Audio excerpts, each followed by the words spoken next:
नमस्कार बच्चों, आज के इस सेशन में हम बात करेंगे आपकी पाठ्य पुस्तक बाल राम कथा की।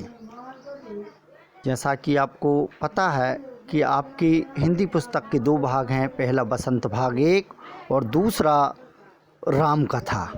तो राम कथा के इस भाग में आज हम प्रथम पाठ अवधपुरी में राम की चर्चा करेंगे। बच्चों, मैं आपको बताना चाहूँगा कि रामायण की रचना वाल्मीकि जी द्वारा की गई है।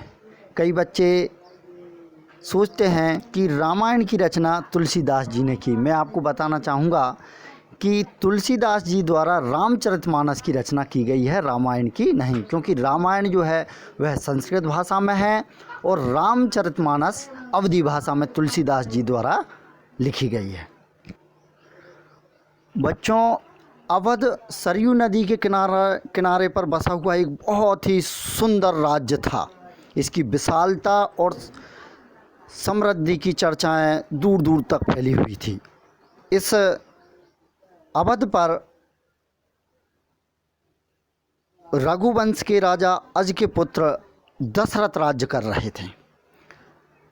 राजा दशरथ का राज्य बहुत अच्छी तरह चल रहा था, चारों तरफ संपन्नता थी, किसी प्रकार की कोई कमी नहीं थी। लेकिन राजा दशरथ को एक चिंता सताई जा रही थी, क्योंकि उनकी अभी तक कोई संतान नहीं थी। राजा बहुत चिंतित थे। तभी राजा दशरथ मुनि वशिष्ठ से इस बारे में चर्चा करते हैं। राजा दशरथ मुनि वशिष्ठ से भेंट करते हैं और अपनी व्यथा बताते हैं। तब मुनि वशिष्ठ राजा दशरथ को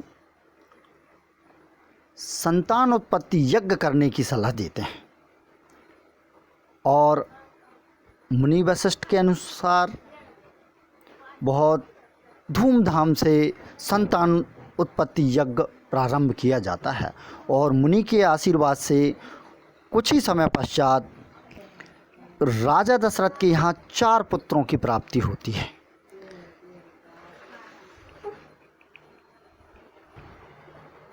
राम का जन्म माता कौशल्या के द्वारा, लक्ष्मण सुमित्रा के द्वारा और लक्ष्मण और शत्रुघ्न सुमित्रा के द्वारा, और भरत का जन्म माता कैकेयी के द्वारा होता है। धूमधाम से पूरे अवध में जन्मोत्सव मनाया गया। बच्चों, मैं बताना चाहूँगा कि राम का जन्म जो है चैत्र मास की नवमी को हुआ, जिसे हम रामनवमी के रूप में प्रतिवर्ष मनाते भी हैं। बहुत अच्छे से लालन पालन हुआ, शिक्षा प्राप्त की। ये चारों बालक बहुत तेजस्वी और ओजस्वी थे। कुछ समय पश्चात राजा दशरथ के दरबार में ऋषि विश्वामित्र का आगमन होता है। यह देख पूरा दरबार जो है घबरा जाता है, क्योंकि ऋषि विश्वामित्र बहुत क्रोधी प्रकृति के थे। राजा दशरथ उनको सादर अपने दरबार में बिठाते हैं और उनसे सादरपूर्वक आने का कारण पूछते हैं। तब विश्वामित्र बोलते हैं कि आप मुझे क्या दे सकते हो। तब अवध के राजा दशरथ कहते हैं, आप जो मांगोगे मैं वह दूंगा, क्योंकि रघुकुल की रीत थी कि रघुकुल रीत सदा चले आई, प्राण जाए पर वचन न जाई। तब ऋषि विश्वामित्र उनके ज्येष्ठ पुत्र राम को अपने साथ ले जाने की बात कहते हैं। यह सुनकर राजा दशरथ स्तब्ध हो जाते हैं, क्योंकि वह राम से बहुत प्रेम करते थे। क्योंकि ऋषि विश्वामित्र एक यज्ञ करना चाहते थे, किंतु राक्षसों का बहुत आतंक था, जिसके कारण वह अपना यज्ञ पूरा नहीं कर पाते थे।